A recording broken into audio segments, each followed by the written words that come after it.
I'm Jake Bruton, and today we're at my personal house so that we can have a conversation about custom cabinets, why you should use them, what the benefits are, and why I use them at my personal house. Let's do it now.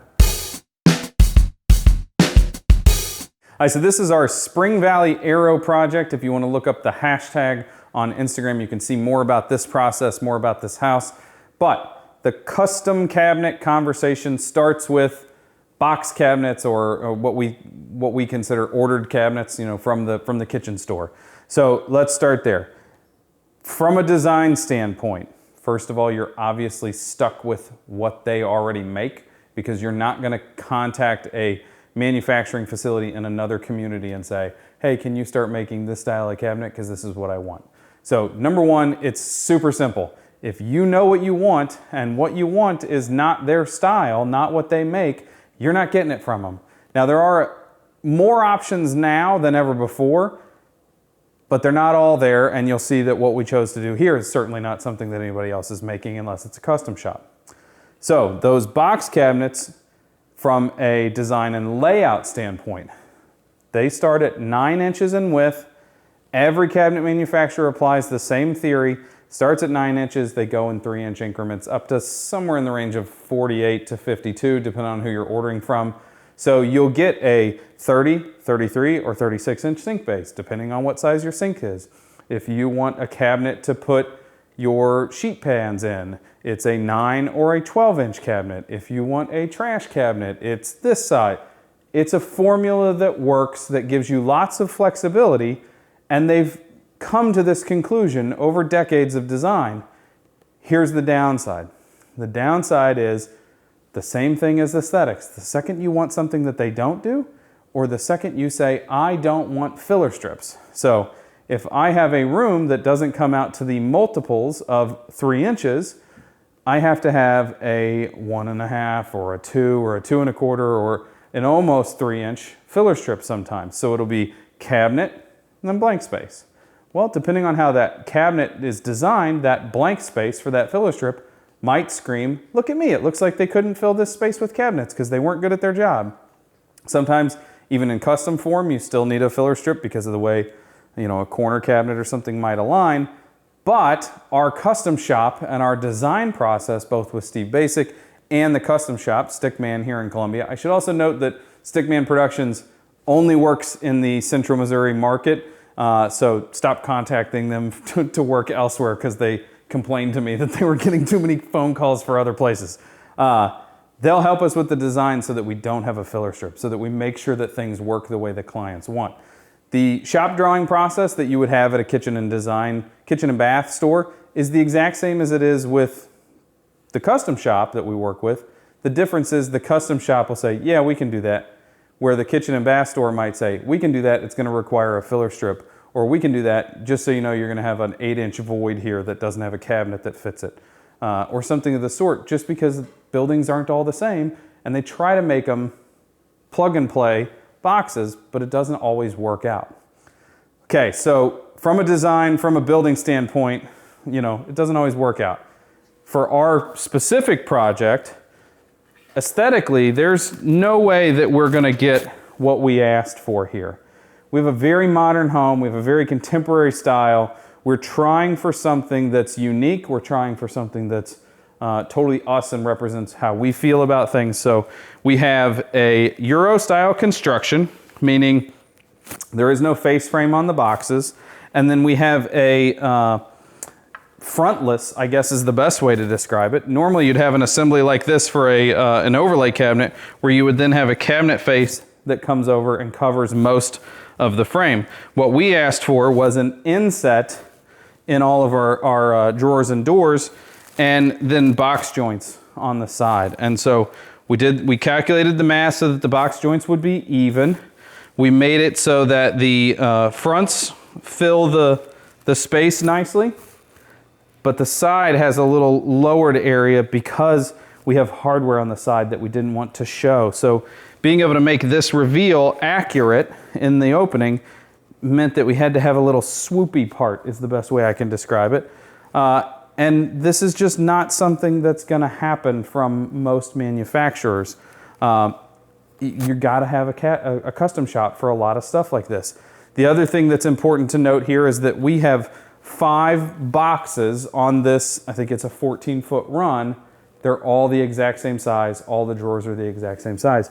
This is a very specific aesthetic that we're going for that I can't get this from the kitchen and bath store. So let's talk about construction real quick. Everything is low VOC or 0 VOC plywood. It's formaldehyde free. It is 3/4 ply that is glued and screwed. The backs are 1/4 ply, and then everything is screwed to the wall separate from the toe kick, so we can have one continuous toe kick that everything is set level, and then they plug the cabinets on top of it. We fight less with face frames. You know, when you have a cabinet that has a built-in toe kick next to a cabinet that has a built-in toe kick, you end up shimming toe kicks to get things to sit so that the 2 face frames align. Here, they level their entire toe kick in one, and then they just set boxes on them and screw it to the wall. So as long as the wall is relatively straight, this is a very simple assembly for them because they're able to build those in 2 separate pieces. The benefit of this assembly is we don't have anything that's stapled together. Even some really high-end box store cabinets are still stapled together without any glue or anything like that. How are we supposed to rely on something that's particle board that's been stapled together?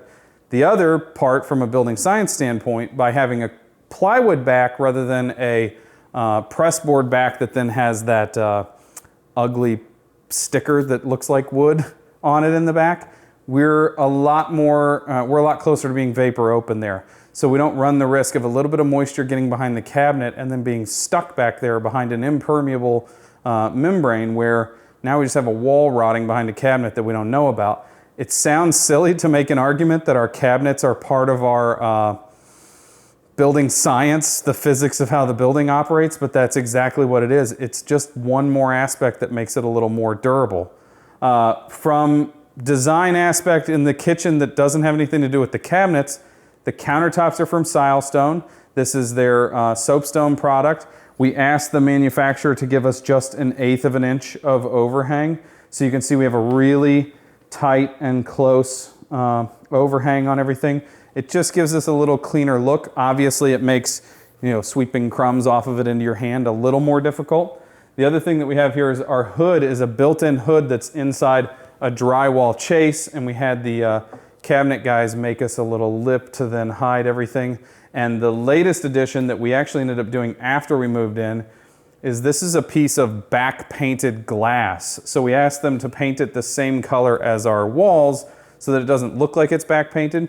The first time that I did glass as a backsplash, I should note this is safety glass and it's tempered. We don't have any heat close enough to it that we're gonna have any problems. We'd really have to mash it to break it. I mean, to the point where we might have to mash tile to break tile too. The first time we did this assembly, we had some screw holes drilled and we mounted a piece of glass at a client's house as their backsplash. And then she called the next day and said, there are a couple like gnats back in behind the glass. And I said, oh, not a problem. So we came and pulled the glass down.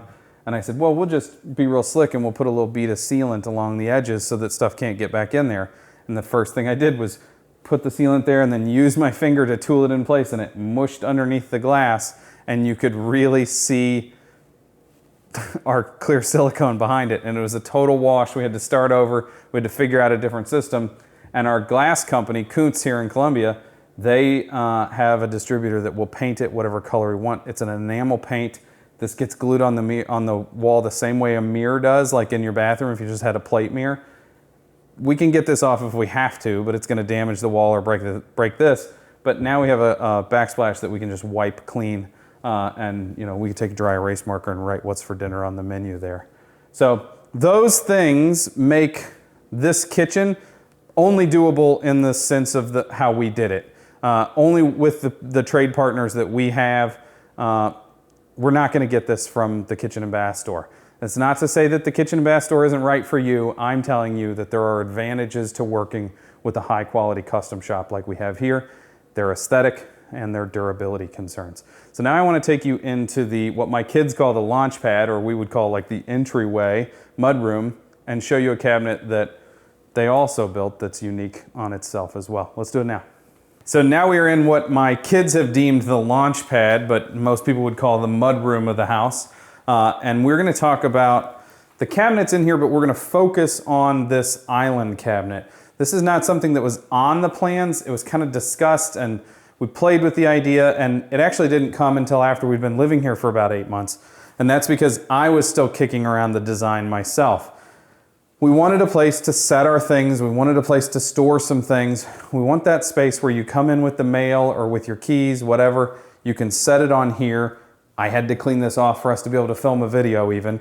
So let's talk about it. It's my design. We're not going to get that from a box cabinet. You're going to have to work with somebody. We also have the ability, in my design, the back side is completely open. It's just shelves. We have shoes and hats and all sorts of things. This side is completely open. The kids stuff their backpacks in it.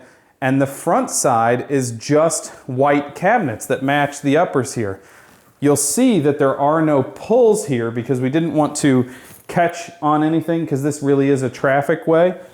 However, we do have storage on this side because if we make that open shelf from the other side too deep, there's unusable space in the middle, not if you're using it as a cabinet. So we have white cabinets on this side. We have white oak on the back side and white oak on the top. This top is different than the other cabinets in the house.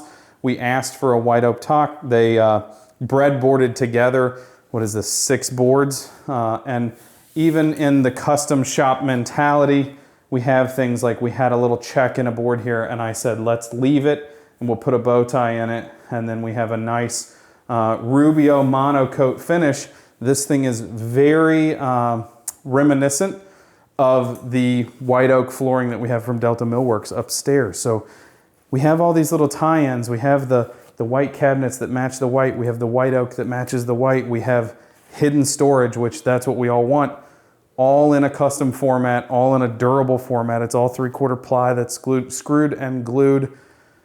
You gotta start working with the cabinet shop of your dreams. You gotta start working with somebody that's gonna do the things that you ask them to do if you're gonna set yourself apart from somebody else. So that's kind of the lesson here.